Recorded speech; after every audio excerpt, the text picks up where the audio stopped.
유튜브 채널 락실은 국제의용군 참여를 위해 우크라이나에 무단 입국한 이근전 대위가 부상을 당했다고 알렸습니다. 이근전 대위가 최근 적지에서 특수정찰 임무를 지휘하다가 부상을 입어 현재 군 병원으로 이송됐다고 밝혔는데요. 과연 이근 대위가 수행하던 특수정찰 임무는 얼마나 위험했을까요? 이근전 대위는 지난 3월 6일 러시아의 우크라이나 침공에 참전하기 위해 출국했다는 사실을 알려왔습니다.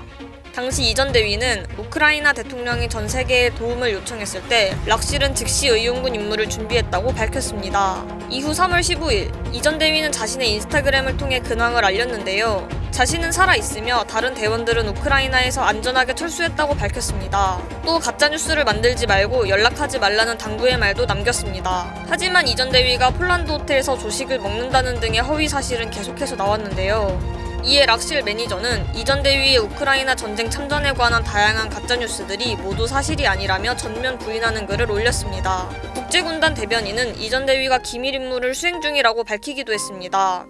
이전 대위는 유튜브 커뮤니티를 통해 직접 글을 올려 근황을 전하기도 했는데요. 우크라이나 국제군단에 도착해 계약서에 서명한 후 저는 실전 경험이 있는 미국, 영국 등의 외국인 요원들을 모아 특수작전팀을 구성했습니다. 그리고 제가 꾸린 팀은 여러 기밀 임무를 받아 수행했습니다만 구체적인 임무 시기나 장소에 대해서는 추측을 삼가주시길 바랍니다.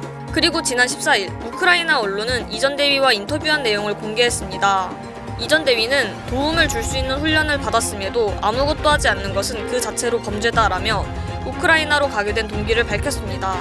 이어 우크라이나 사람들은 전쟁 중에도 화를 내지 않았다며 우크라이나인들이 외국인에게 얼마나 친절하고 세심한지 알게 됐다고 말했습니다. 이전 대위는 우크라이나에 머물며 가장 힘들었던 점으로 추위와 영양 부족을 꼽기도 했습니다. 우크라이나에서 구호 활동을 하고 있는 송솔나무 씨에 따르면 의용군들의 대접이 좋지 않다고 언급했습니다. 예를 들어서 제가 그 3명의 의용군을 데리고 나오면서 고속도로에서 핫도그를 사줬습니다. 핫도그를 사줬는데 이분들이 뭐라 그러시냐면 여기 와서 고기를 처음 먹었다고 했어요. 그동안 죽밖에 안 먹었다고 그랬어요. 여러분, 죽밖에 안 줬답니다. 죽밖에.